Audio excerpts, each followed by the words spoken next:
Hey y'all, it's Megan. Welcome back to the channel. Glad y'all are here today. So y'all, it's chicken processing day. We're doing our meat birds a little bit early due to some time constraints, but they're a little over 6 weeks old, I believe. They're big enough.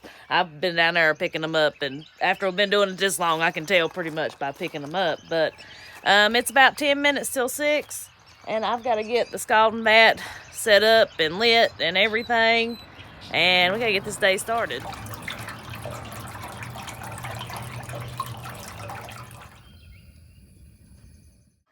Tiger, no. There's a few little ones in there, and they mind to leave. Let's just get them while we get them. Let's just get it while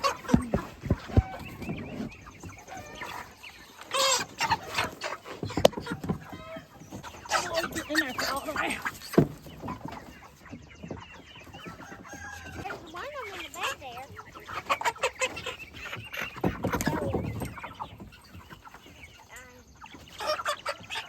We have four more. We have four more left. Right?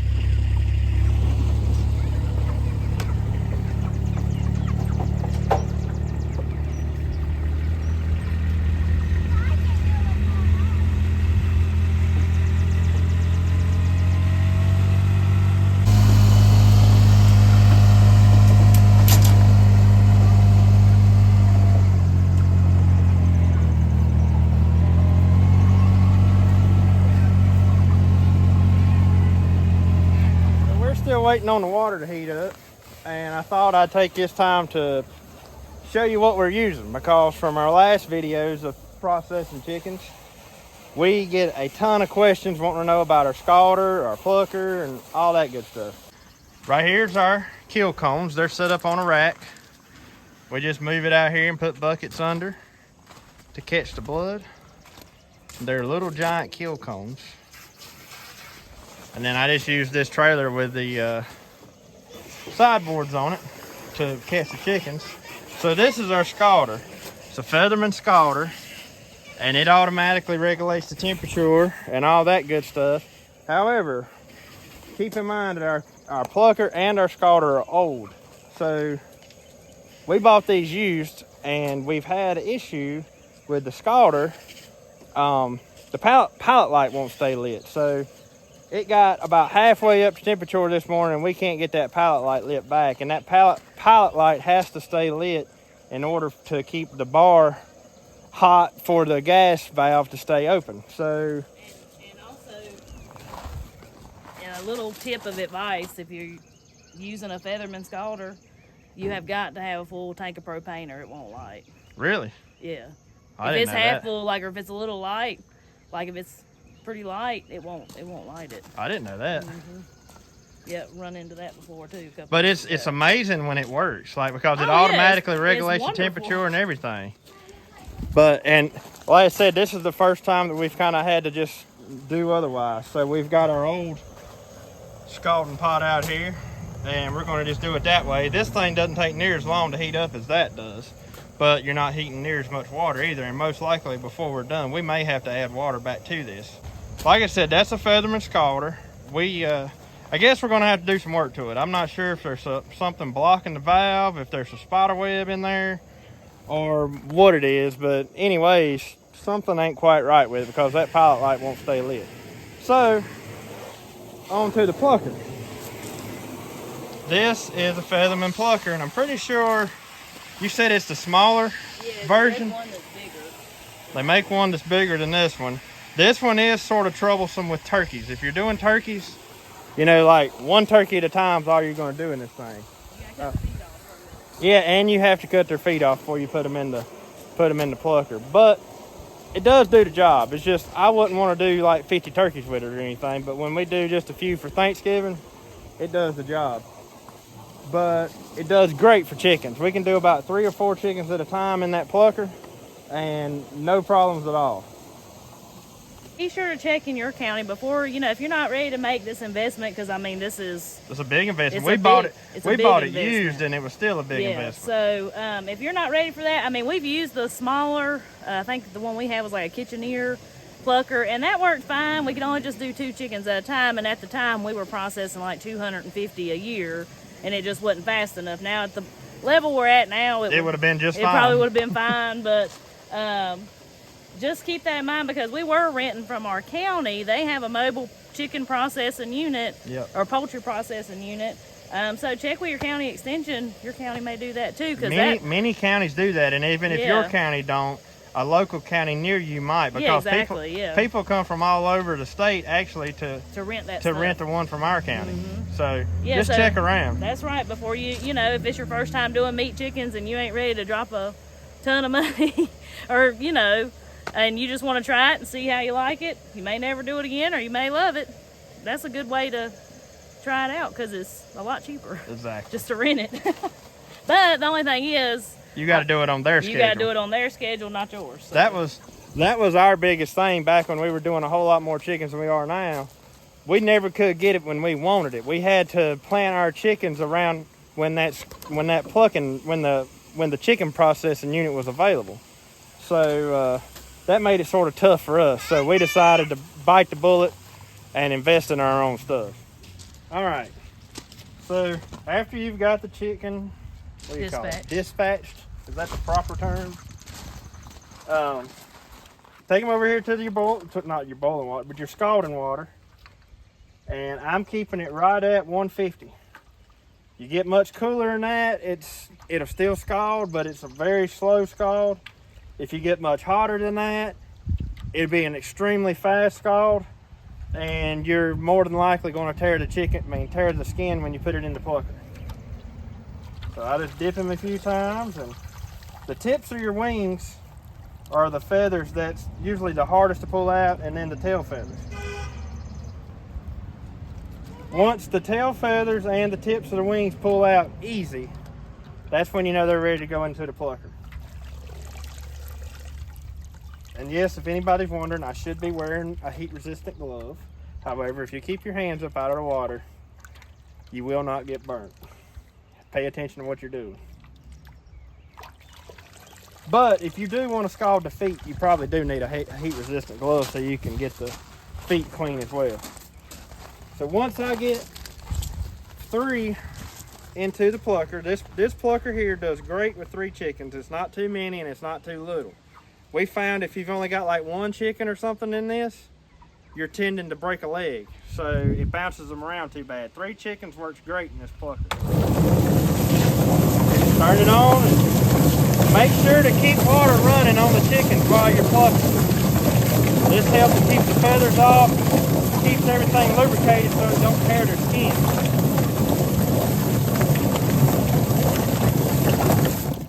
So once it looks like we're about done, and we didn't get that one just perfect. I've still got a few I've got to pull out by hand, but you can see they come out extremely easy.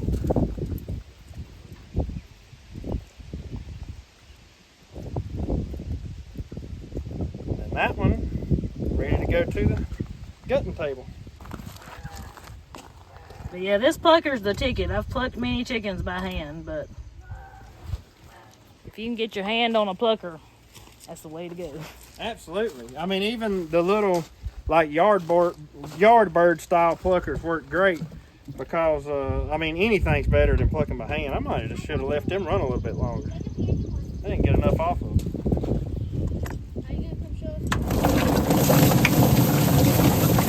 And then the kids, they have their own jobs. So you make sure your knife's sharp. And right here where these 2 bones connect is where you cut them. Very good, sir.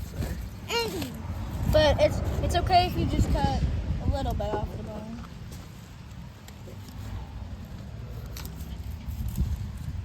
Well, I believe you've done that before. What are you doing, sis? And this is how you cut the heads off. It ain't hard enough. You go like that and then throw them in there. Good job. And get the feet to tiger.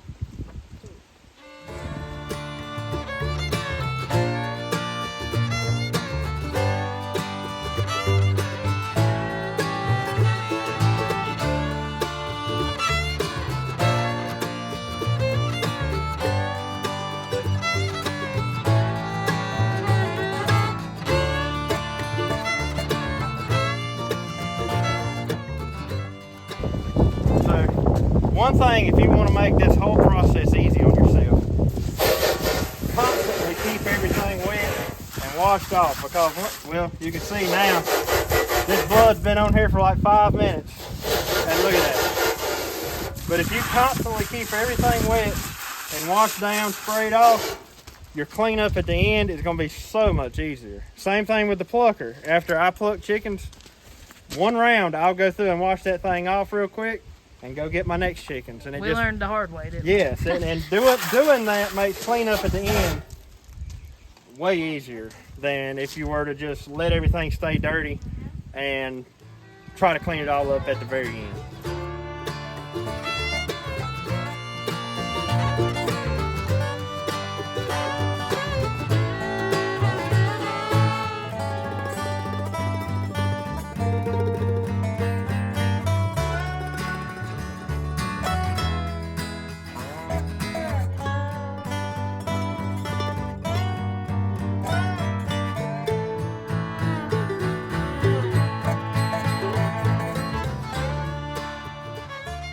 So I'm gonna give you just a fast little quick tutorial on how to do this. So this right here would be closed. I've already started this one, but this will be closed. You know, your skin will be closed. You make you a little slit and you pull loose your windpipe, your crawl, and your esophagus there. And you can see that, and it'll be attached to the breast, kind of flat against it. Then you're gonna turn them around and you're just gonna make you a small little hole. You'll pinch that up.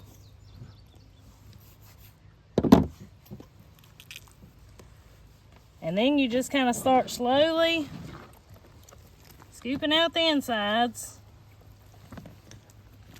There'll be membranes attached. I mean, you won't know how, I can't explain to you how it feels inside there.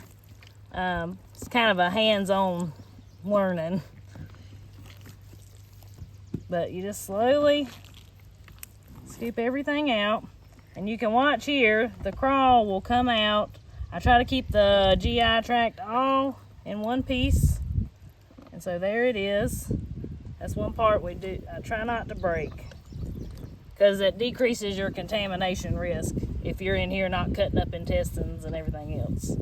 So then I take a hold of that. There's an opening between bones here. You're gonna go straight down those side bones like that. Find you a place in between a vertebra. And there's your tail. GI tract still intact. And in the gut bucket it goes. Then you just come back in and find the heart, lungs,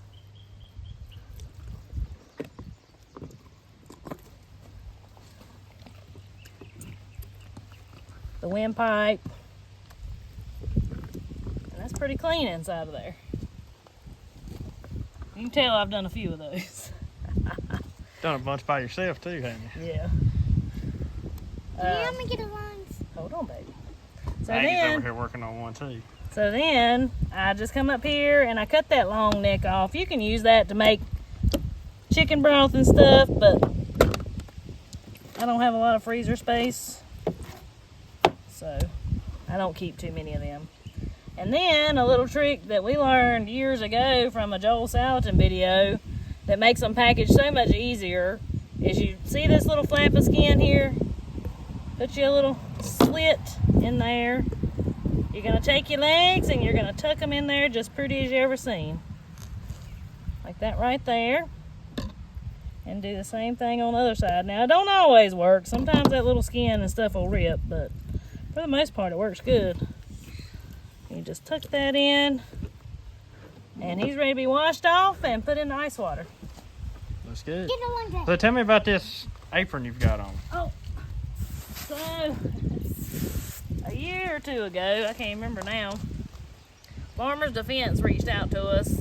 They make garden sleeves is their big thing, like to keep the plants from irritating your arms. But they also make these gardening aprons. But it works great for chicken process. It's actually got a sharp, a place for sharp for your gardening shears, but it works good to keep my knife. It's waterproof and it's a heck of a lot cheaper than these butcher aprons that you see, like those leather aprons. As much as I'd love to have one, this right here, it serves the purpose wonderfully, even though it's just for gardening. It keeps me dry. Right.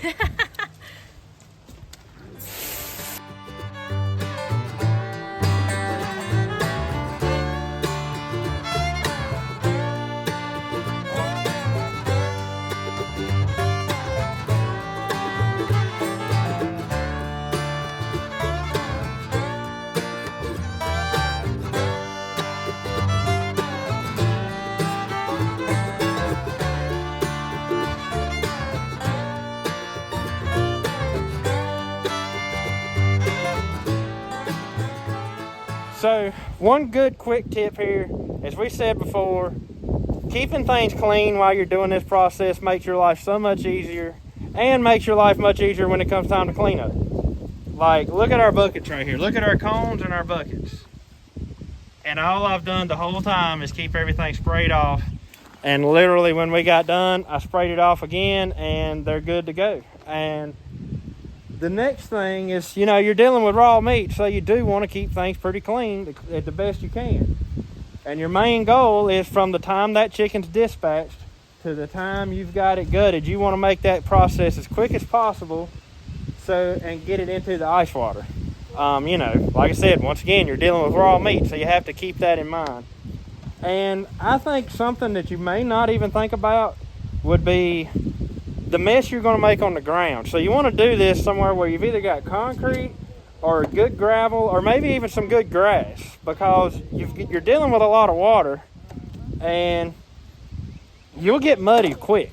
So y'all seen this before. We just put this gravel down out here, and thank goodness we did, because that was a blessing. We ain't had to deal with no mud today or anything, and it's been so nice down here. But anyways, I just wanted to throw that out there real quick too, because that's some things that you may not know, you may not think about. We only run about 100 meat chickens a year. That's plenty for us and to share with friends and neighbors and family and things of that sort. And we do chickens in the spring and we do chickens in the fall, like late fall. The reason being, we don't have a good way to get ice. Like, we have to buy ice from the store. We don't have an ice maker, like a big one. And y'all, fighting ice in the heat of July is for the birds. Yeah, you'll spend more money in ice than it's worth. It's we've been there, we've done that several times, and finally, was it last year, year before last, we said we wasn't doing it in the summer no more. Like, we decided to start doing it twice a year like that, and it's worked out a whole lot better, because even now it's almost 12 o'clock and it's not hot. I mean, it's a little warm, but it's not. You ain't standing out here cooking in July sun. Yep, so we got started at what time? Like, we actually got started with them at about, what, 9? Mm-hmm. And it's now 12. Yep. So 3 hours, and we done 48. 48. Yeah, so I started off with 51, and I ended with 48. If you know anything about Cornish cross, it's a good ratio there for the end. And I had a couple of small ones, and after looking at their insides, they had some congestive heart failure, which happens with these chickens. But that's another reason you don't see me keeping feed for them 24/7, because I found out that heart failure, they don't seem to suffer with that quite as bad if I just feed them once a day. And that's also something that's pretty common with these Cornish cross. Yeah, absolutely. Like that's just something that happens. They grow so fast that their hearts can't catch up, especially if you're throwing the feed to them. Like they will grow fast. Yep. But we'll let these sit here about an hour while we grab us some lunch, and then we'll come back and get them packaged. Half will go in the refrigerator and half will go in the freezer, and then tomorrow, the next day, I'll freeze the rest of them, just so I don't overload my pole freezer. So, a question we get often on our processing videos is what kind of knives do we use? And so I'll show you here. We use Victorinox. These are two different kind of Victorinox knives. And I also use our custom knives. These are from our buddy down the road. You can find him on YouTube, and he also has an Etsy store, Sparks Forge and Farm. Now that right there was the trick for dispatch. But this one did really good too. They hold a good blade. I guess it's the kind of metal he uses. But Hold a good edge. yeah. So They do really good. And then little Maggie, she uses her old hickory knife, and it was doing just fine too. Yep. That's Maggie's little knife, and Jacob's got a Some type of fillet knife. Yeah. That thing, we've had that thing forever. yeah, but it works good, don't it, Jacob? Works good for cutting feet off. That's right. Yeah, the thinner the blade on these chickens, the better they work. Seems like.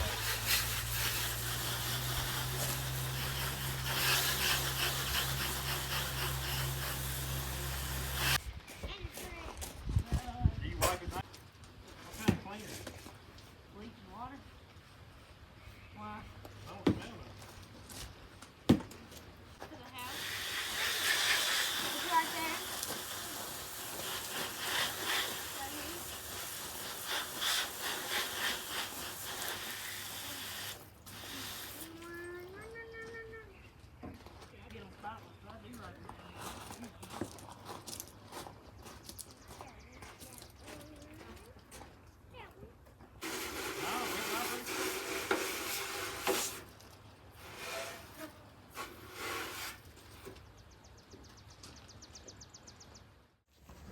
All right, so now we're bagging.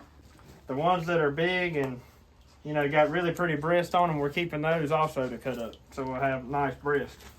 Yeah, we'll cut up about 10, something like that. Also, when you're doing this stuff, it's also another good time to check for extra feathers, because I don't care how good and clean you think you've got them.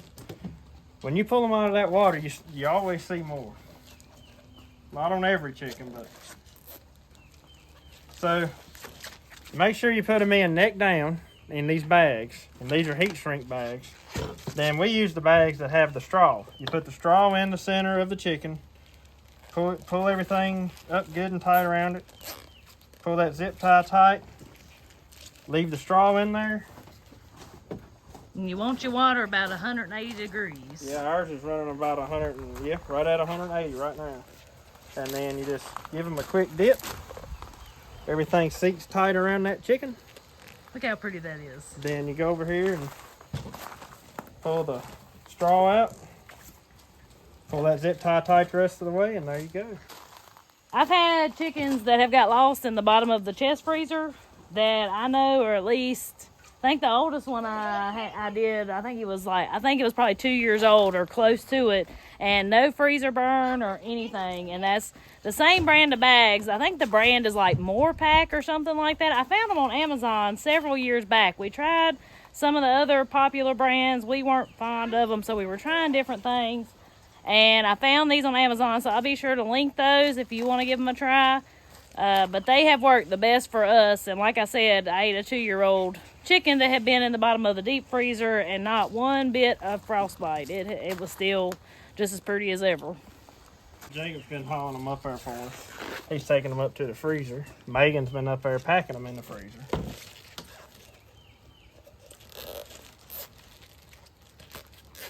So far, we're averaging about 4 pounds, give or take a little bit. So I think that's pretty good. How old were they? About 6 weeks, maybe a day or two. I didn't think they'd went quite 8 yet. No, and that's fine with me. I mean, you start losing them too when they get about on up big like that. Well, if you go 8 weeks, those last 2 weeks, they flat go through some feed. Yeah, absolutely. So it ups, even though you're not getting as big of chickens, it also way ups the cost of what it takes to raise them. Yep.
now I'm just parting up the few that we kept to do this with.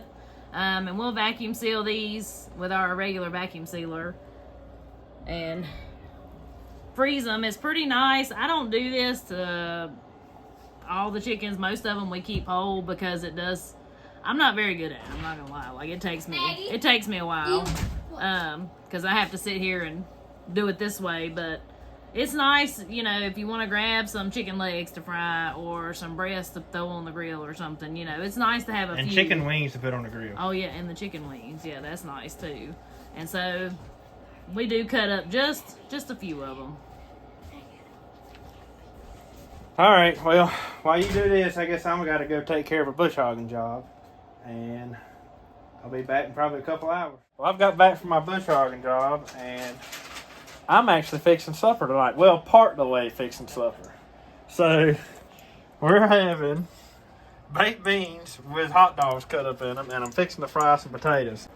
And Megan is over here still packing chicken. Yes.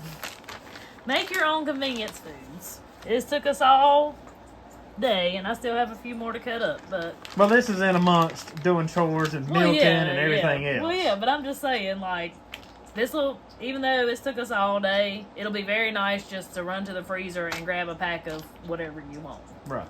It may not be, it won't be convenient for one day. Exactly. And then after that, it's That's a good way convenient. to put it. There you go. That's right. But yes, Mr. Lawson is cooking us some supper. Well, tell me, tonight. you also have something in the oven. Yeah, I put ribs and backbone in the oven. So we're having that with the baked beans and, what did you say, fried potatoes? Yeah, fried potatoes. The fried potatoes, I mean, the baked beans ain't really cooking. I just opened the can up and then cut hot dogs up. It still counts. I still didn't have to do it. Right. It's still good. That's right, and it's still delicious.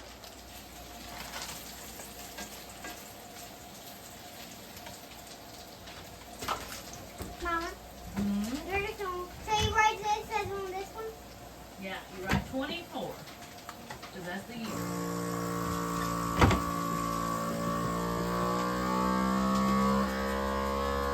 Not looking too bad. So that's If anybody's wondering, right there. we always sprinkle some of that on our fried potatoes. Megan has also had, what do you say this is? Chicken carcasses? Yeah, to make chicken. You're making broth. chicken broth? Yeah. Okay. Yeah, so Right. these are the ones. You never know what's going to be on our stove cooking.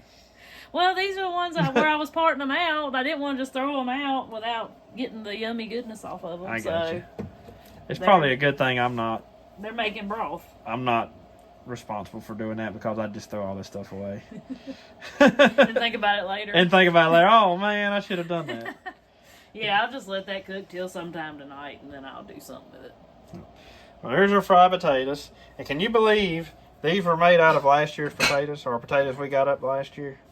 That blows my mind. You know, they're still soft, but look, they fried up just fine. So, right there's one of the ones I cut up. Look at that. I mean, like I said, it's a little bit spongy, but y'all, keeping those potatoes like we did this year, it was phenomenal. Like, we will be doing that again every year from now on because we've never been eating fresh potatoes while we're waiting on our potatoes to put off again. So, what is it? May? Yeah.